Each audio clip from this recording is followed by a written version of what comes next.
Welcome everybody to SoNoRo's Orient Express, and I wish you a wonderful journey. Bine ați venit to SoNoRo Orient Express. Welcome to SoNoRo Orient Express. Welcome to SoNoRo Orient Express. Welcome to SoNoRo Orient Express. Welcome to SoNoRo Orient Express. Welcome to Orient Express.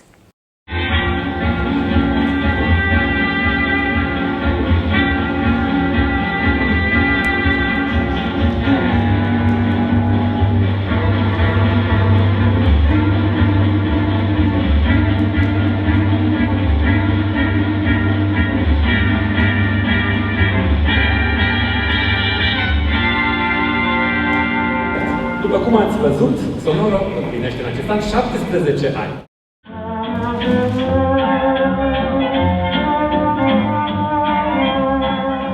Cea de-a 17-a ediție a Festivalului Internațional de Muzică de Cameră SoNoRo a avut loc în București și Cluj în perioada 16 septembrie-2 octombrie 2022. Ca și până acum, Festivalul SoNoRo a propus o temă care a intrigat și entuziasmat artiștii și publicul deopotrivă. Orient Express, inspirată din călătoriile luxoase cu trenul celebru din perioada la Belle Époque.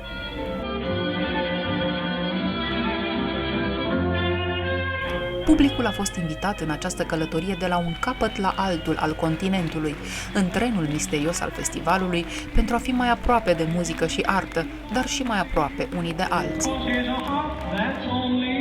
Tema festivalului a continuat tradiția edițiilor precedente, în care tonul dictat de nume s-a imprimat în cele mai mici detalii. Repertoriul ales, spațiile neconvenționale, muzicienii invitați și atmosfera generală. Orient Express a fost una dintre cele mai inspirate teme, zic eu, pe care împreună cu Diana am reușit să le găsim și pentru care am votat în unanimitate, pentru că who doesn't fancy to go on Orient Express, nu? Adică chiar, lăsând gluma la o parte, a fost tema care probabil ne-a inspirat aproape cel mai mult. Sunt câteva ediții, desigur, cum a fost Dada sau Pasărea Măiastră sau Hide and Seek, care au fost extrem de stimulante pentru noi, cei care creăm programul. Dar Orient Express a dus povestea SoNoRo într-o direcție extraordinară, chiar un pic neașteptată, și văzând ceea ce s-a întâmplat la concerte, nu pot spune decât că a fost o idee bună. I think we're getting better at kind of distilling the style which we find interesting for ourselves also as musicians, but also as organizers. I see it as a little bit of a kind of a playground, really. I also want to be entertained. So when I go to these events which I organize, I want, of course, I want to hear beautiful music. This goes without saying, but I also want to have fun. I think in these times it's important to just let people have fun, a little bit of fun. So I think we might go into, so we had Dada, we had, we had a lot of fun.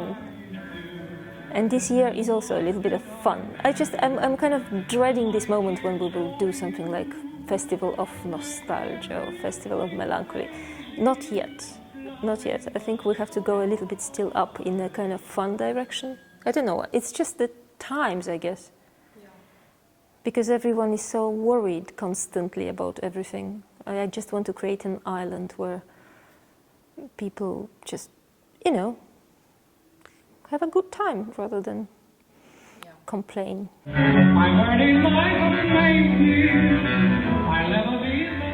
Prin intermediul titlului Orient Express, trenul misterios care unea continentul european, SoNoRo a făcut o călătorie muzicală care a adus la oaltă estul și vestul și a unit muzicieni din toate colțurile Europei, ba chiar și din afara ei. Noutatea absolută a ediției a 17-a a fost prezența dansatoarei și a coregrafei de excepție Ksenia Parkatskaya, care a ilustrat mai multe momente muzicale în cadrul festivalului și care, prin scriitura elegantă a corpului, a purtat publicul prezent în sală prin istoria plină de farmec a saloanelor dansante ale secolului trecut.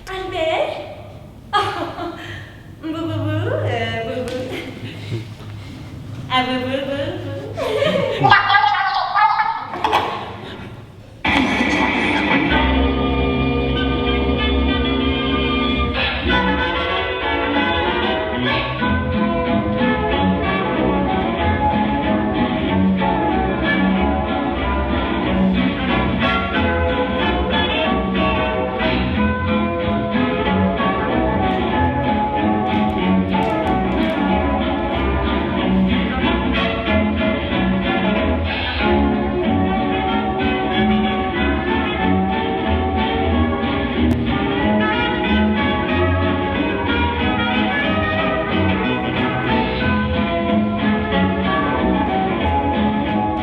a lot of research to put together a program like that. Of course, the easiest is to take a couple of big masterpieces.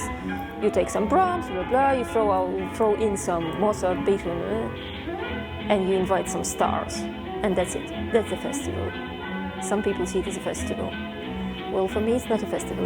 It's a series of concerts. You know, a festival implies that there is concept research and that everyone can really participate, perhaps in a way that is a little bit unusual for them. Când faci ceva cu pasiune și cu dragoste, nu economisești la oboseală, bani, faci tot ce poți ca să fie cât mai bine. Și cred că publicul pe parcursul acestor ani și-a dat seama că și noi facem eforturi pentru a crea aceste momente de neuitat. Să nu uităm că orice festival este un prilej de sărbătoare. Deci sper să sărbătorim cât mai des cu publicul nostru cel sonor.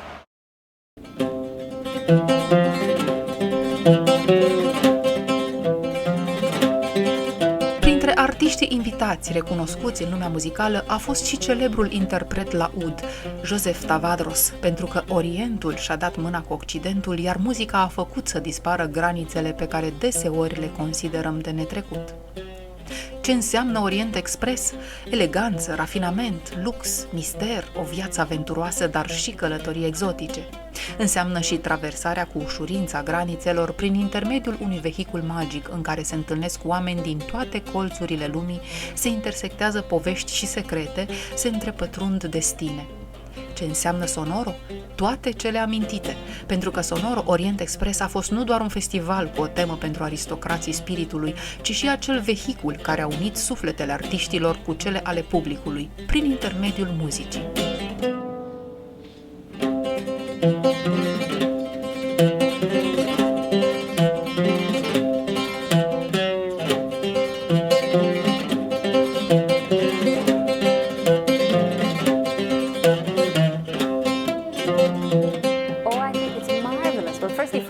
Because it really connects with the 20s, the early 20th century. For me, this topic is marvelous. Plus, I think it allows for huge choice of characters.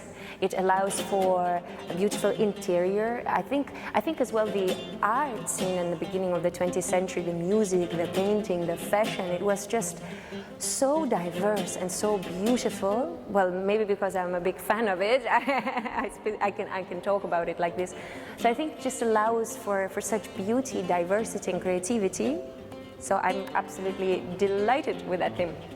Cred că, într-adevăr, au avut mereu în ultimii ani titluri foarte creative și cu forță sugestivă și așa este și Orient Express, unul deosebit de reușit, cred.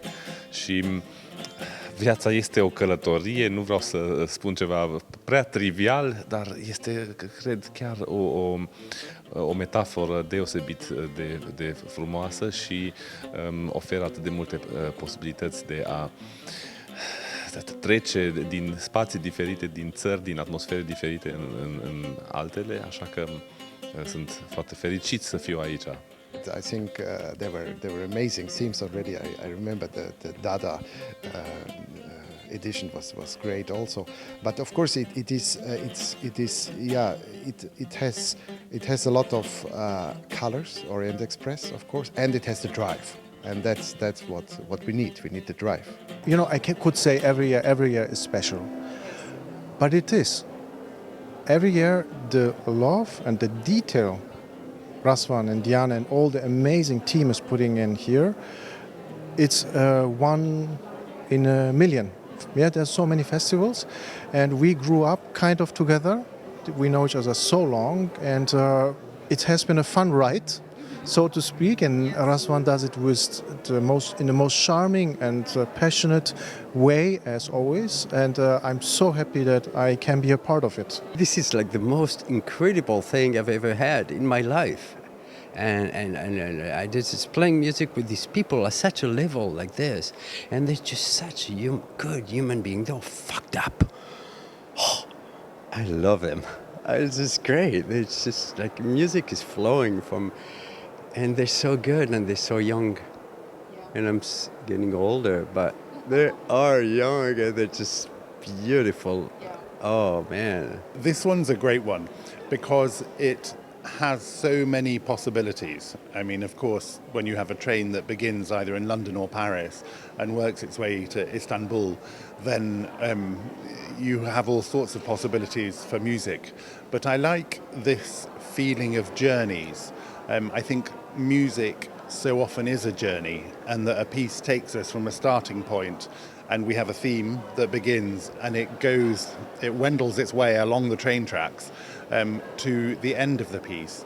And I love this feeling of a piece when you feel you've achieved a journey, and I love having that as a theme. It's fun because, of course, we know the Orient Express through all the countries it went through, and you can, over one night, basically travel music-wise and imagine the atmosphere of every places you could go to in this train just by stopping at the city, and you basically changed the world almost. So it's wonderful.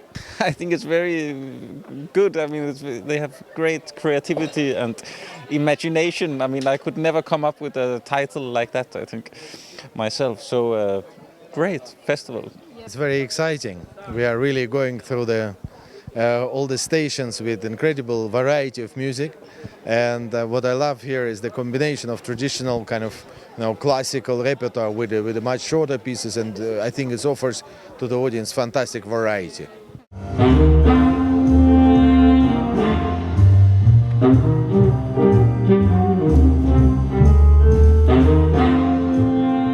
Primul concert al festivalului a debutat la Palatul Bragadiru, unde atmosfera învăluită în mister a fost întregită prin repertoriul ales de muzicienii SoNoRo, dar și de prestația plină de farmec a dansatoarei Xenia Parcatskaya. A urmat o seară la Muzeul Național de Artă al României în sala Auditorium, inspirată din cartea semnată de Ian Fleming, Casino Royale. De fapt, concertul chiar așa s-a și intitulat. O performanță excepțională a festivalului a fost aceea că 75% din programul muzical a fost prezentat pentru prima dată în cadrul SoNoRo, unele dintre lucrări fiind cântate în premieră în România.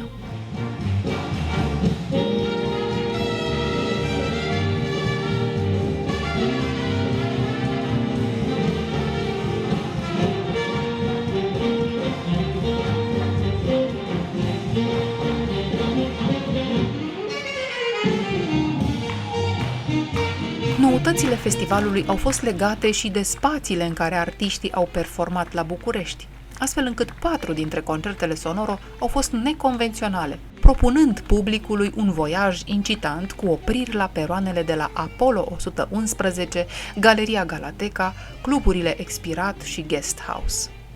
Variațiuni după un peisaj sau o romanță pe un tren cu aburi au fost titlurile inedite ce au însoțit concertele muzicienilor călători, stimulând imaginația publicului și creând o atmosferă plină de neprevăzut. În Club Expirat, programul muzical al serii s-a bazat pe tragerea la sorți a repertoriului, astfel că muzicienii nu au știut dinainte ce vor cânta, fiind în totalitate supuși doleanțelor publicului extaziat.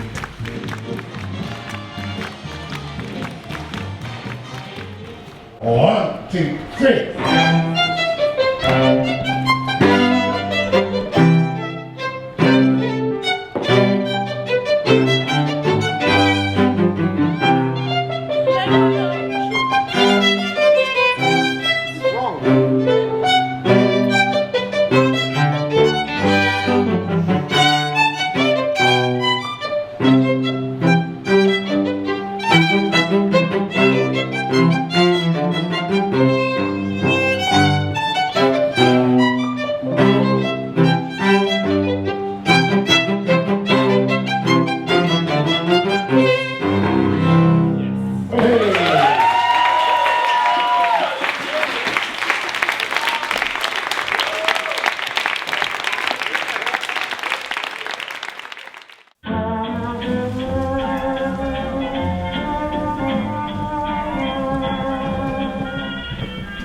comun Mata Hari, Lev Tolstoi, Marlene Dietrich și Lawrence al Arabiei.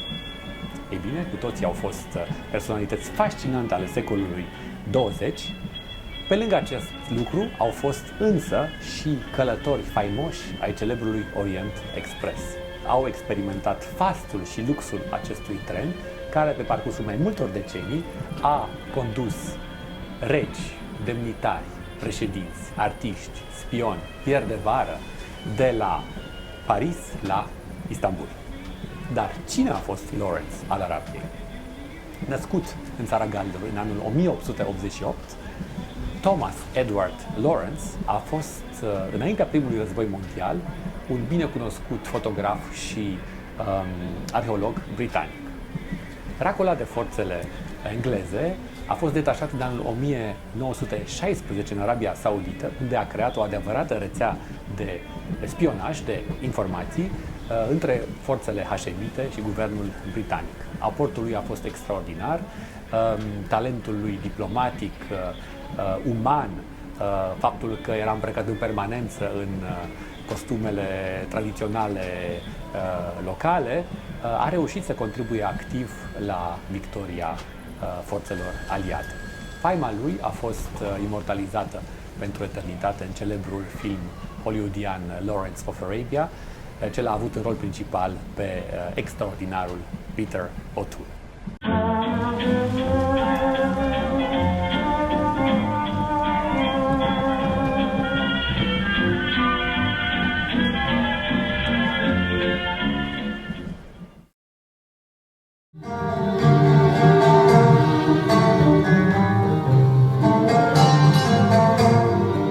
Spațiile tradiționale nu au lipsit nici de această dată din itinerariul SoNoRo, Orient Expressul ajungând la Cercul Militar Național cu un concert intitulat Invention of Europe și continuând apoi voiajul spre peronul elegant și sofisticat de la Ateneul Român, unde călătorii au primit o bine meritată invitație imaginară la călătorie, l'invitation au voyage.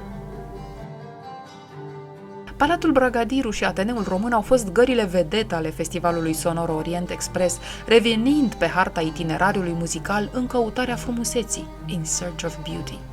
Călătoria din București s-a încheiat la Sala Radio cu un concert sugestiv intitulat Finale, Le Grand Salon, acasă la Pauline Viardot. Voiajul artiștilor a continuat în Cluj-Napoca, cea de-a doua casă muzicală SoNoRo, cu 7 concerte ce au avut loc în spații neexplorate până acum.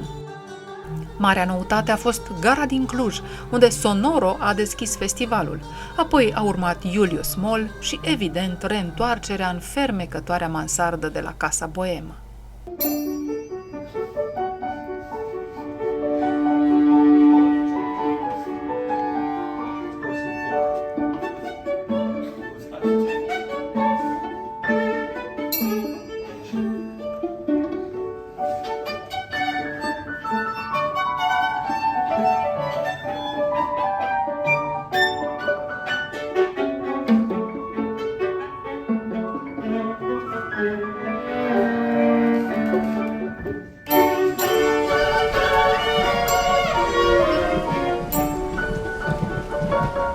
I think I would enjoy the ride. I would open the window.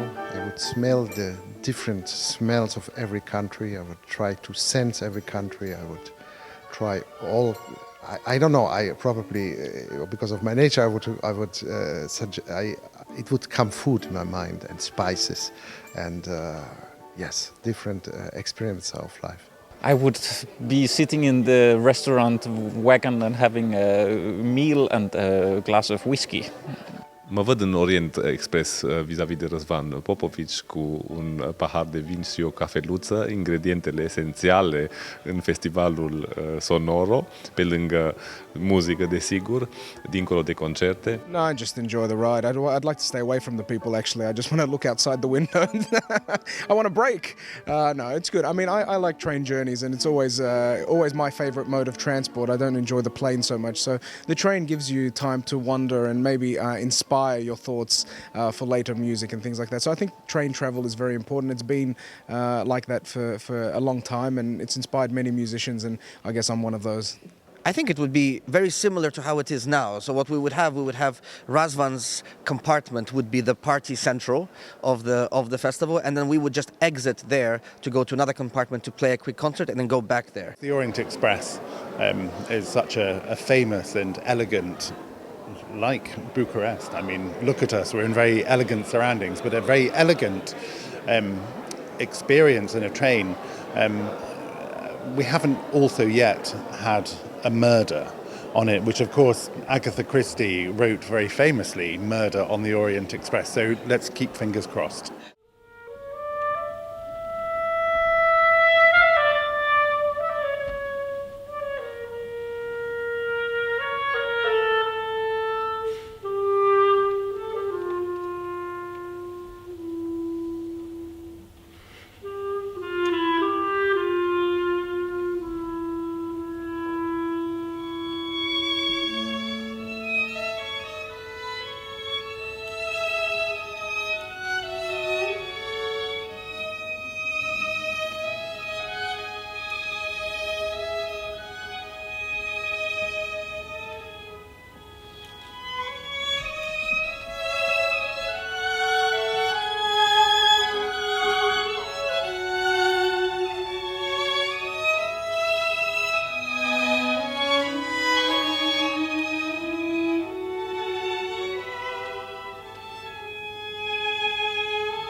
Every time I'm happy again to come here, and it opens my heart in all directions. And yeah, it's the same experience I have every time. You come from your place, and of course you are prepared, and you know your repertoire, what you have to play. But finally, the soup starts to boil when you meet the people, and then you add the spices. When we come back to the spices, everybody adds something. And it's a wonderful group of people this year, as all the years, and we started to heat up the motor of Orient Express. The wonderful thing about this festival for me is that we play every day in a different venue. So every day I'm discovering new places, and I mean each place is so unique and so different to another. And it's also a great way of getting to know the city, because this is my first time in Bucharest, and I have to say that I love the city. It has a great vibe and great energy, and just to see the city from inside and to meet people, and it's like a dream. I very much appreciate the choice of program here. It's always worth the trip, basically.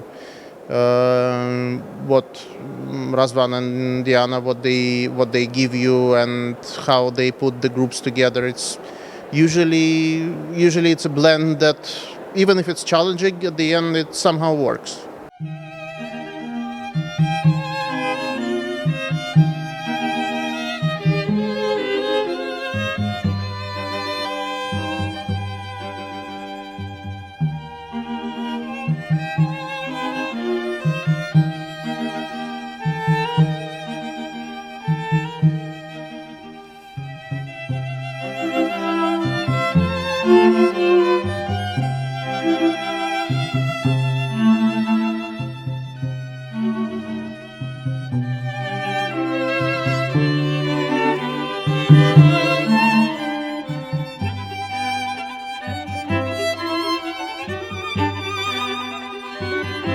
Most of the people that I play with here, I've shared the stage with them before.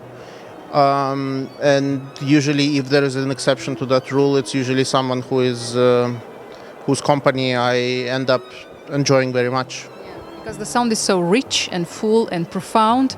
It's the sound of SoNoRo. Well, I think there is a sort of a face to this festival, and a certain vibe that they achieved. And like I said, it's really, I'm always trying to carve some time for it in my schedule.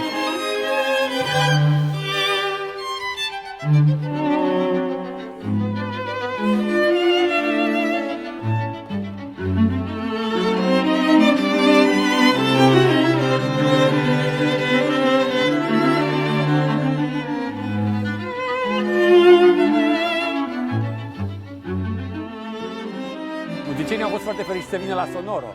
dacă intitulam festivalul complet altfel, ar fi venit în orice caz. Ei veneau la București, veneau la invitația noastră, veneau să cânte concerte bune în săli splendide în România. Dar când au văzut întreaga paletă și întreaga construcție Orient Express pe care am reușit să o facem în acest an, au fost încântați, au fost stimulați, au fost surprinși.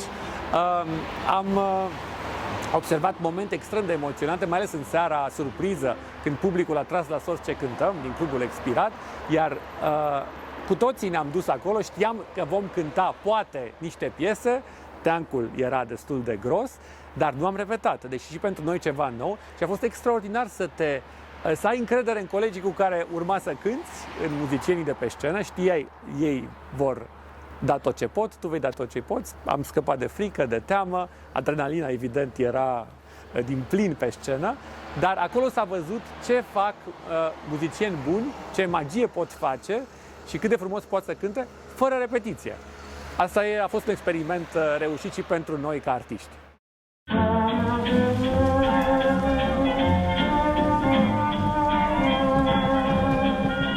Another iconic figure who absolutely adored going on opulent journeys on the Orient Express was, of course, the famous and infamous Mata Hari. She first came to Paris in 1905, and she made herself famous with dancing Asian-inspired dances. Then she started touring all over Europe, and she claimed that she was born in India, in a temple, and she was taught all this knowledge about sacred dancing by a priestess in that temple, and that her name, Mata Hari, was given to her by this priestess, and it means eye of a day. In truth, Mata Hari was born in 1876 in a small village in northern Holland, and her real name was Margarethe Gertrude Ziele. She then traveled to Malaysia with her husband, former husband, of course, who was serving in the Dutch army. So she learned some Malaysian, and she acquired some superficial knowledge of Indian and also of Javanese dancing. But that was absolutely enough, this superficial knowledge of dancing, to make a career. Because of course not only she claimed that she had some sacred powers, but she also stripped naked very slowly in every show that she did. So she packed houses, ballets, opera houses from France to Russia, and she became really a superstar, self-made superstar. Then what happened to her? After the First World War broke out, so she became a double agent. She was acting as a spy for Germany, but also she was acting as a spy for France, and she did that by expanding her already quite impressive catalogue of lovers. Many of them were, of course, serving in the military, and she could acquire knowledge from them, which she needed so much. It all came to an abrupt stop in 1917 when she was arrested in Paris by French authorities for espionage, and she ended up in Saint-Lazare prison in Paris. So that was the story of Mata Hari and Orient Express.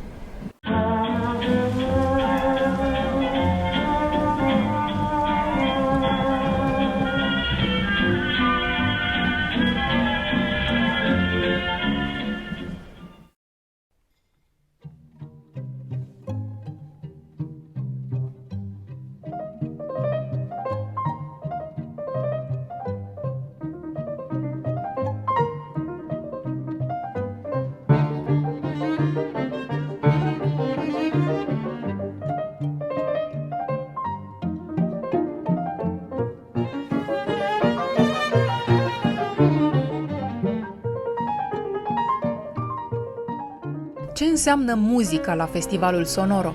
Jovialitate, exuberanță, dar și arta interpretării la cel mai înalt nivel. Muzicienii SoNoRo sunt mereu în căutare de noi sonorități și semnificații, dăruind publicului concerte excepționale de o rară calitate. SoNoRo este pe de o parte zâmbete și bună dispoziție, pe de altă parte un adevărat laborator al muzicii de calitate. În cei 17 ani de existență, SoNoRo a devenit o stare o emoție intensă, un joc al trăirilor dintre artiști și public. Iar la Orient Express, muzicienii au demonstrat din nou că muzica și publicul merg mână în mână atunci când există o temă bine gândită care uimește, intrigă și seduce. Pentru muzicienii SoNoRo, Orient Expressul a reprezentat acel resort ce le-a permis nu doar să respire muzică, ci și să parcurgă drumul fanteziei și al creativității.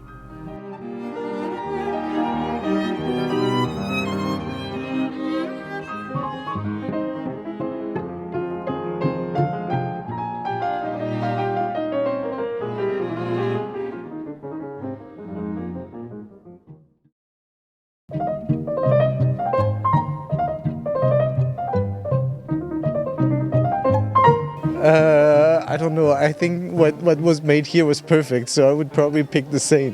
Well, I don't think I would like to play. I think I would probably more like to have some adventures and to also really see a lot of the landscapes. And since it's going through the balconies, I really would hope for some weird things to happen. So I think, traveling in a train on this route can be really, really exciting. So that's why I think this is also a very nice theme. In the Orient Express, oh, that's a good question. Anything they want, really. I'd love to do some little Romanian music as well, but they don't play that kind of music. But there are so much stuff that we can do with these guys. I mean, at such a level like this. I don't get to experience this. Where I live, even on the road, I always play with kids.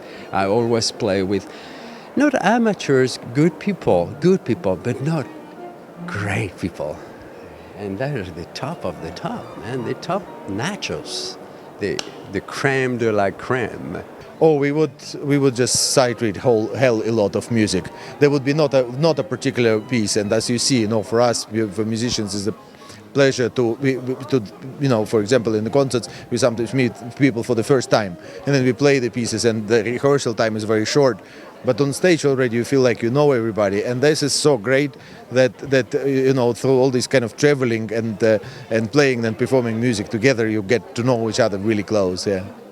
I think lately I cannot get away from the beauty of the character, a little bit of a clown and a person who can fool around with people's perception. So I'd probably be one of those infiltrators who would totally, or chameleons, who would change depending on who he's talking to, but do it playfully, not take it seriously, not try to please this crème de la crème. And definitely there's no worries and fears involved. More like a little foxy wiggle and playfulness with all of this importance of the status and luxury and expenses.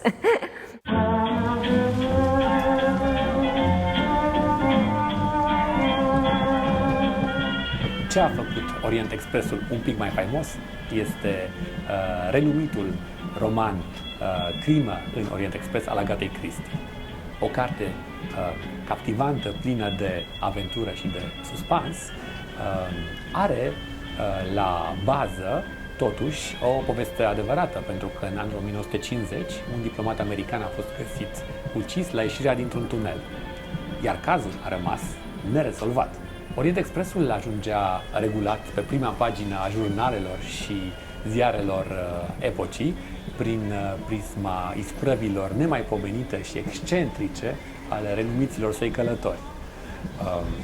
Regele Leopold al II al Belgiei amplasa excepțional o mașină de lux pentru amanta sa în tren, iar celebra cântăreață Josephine Baker a impresionat la vremea respectivă călătorii răniți în urma unui accident feroviar nefericit printr-un concert spontan, excepțional, chiar în incinta trenului.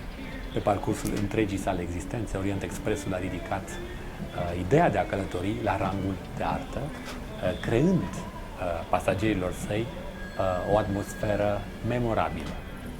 Clipe de neuitat, peisaje de vis, experiențe culinare pantagruelice, mai mult decât sigur cupe de șampanie la discreție, niciodată netrădând motoul său de a transforma visurile în realitate și imposibilul în posibil.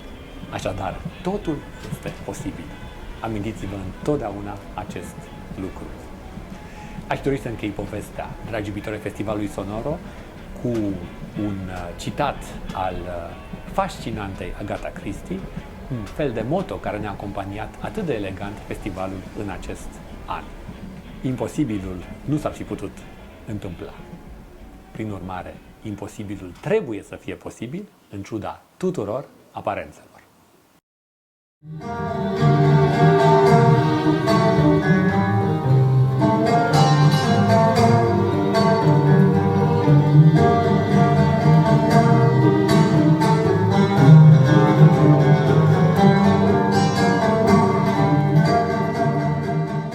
SoNoRo Orient Express a sărbătorit și a explorat pe parcursul a 2 săptămâni arta călătoriei, anticiparea, visele care vin uneori cu promisiunea unui voiaj necunoscut, dar și latura exotică pe care o aduce cu ea orice călătorie, fie ea muzicală sau nu. SoNoRo Orient Express a însemnat vizite în spațiile creative ale marilor scriitori, compozitori și artiști care au petrecut mult timp călătorind prin Europa și dincolo de ea. Baudelaire, Chopin, Strauss, Flaubert, Rossini sau Agatha Christie. Multe dintre călătoriile lor exotice au fost imaginare, dar acest lucru le-a făcut și mai fermecătoare. Călătoria cu SoNoRo Orient Express a fost una în căutarea frumuseții, a interconectării dintre culturi, oameni și locuri, muzicieni și public, o adevărată explorare a celor mai frumoase și intense emoții.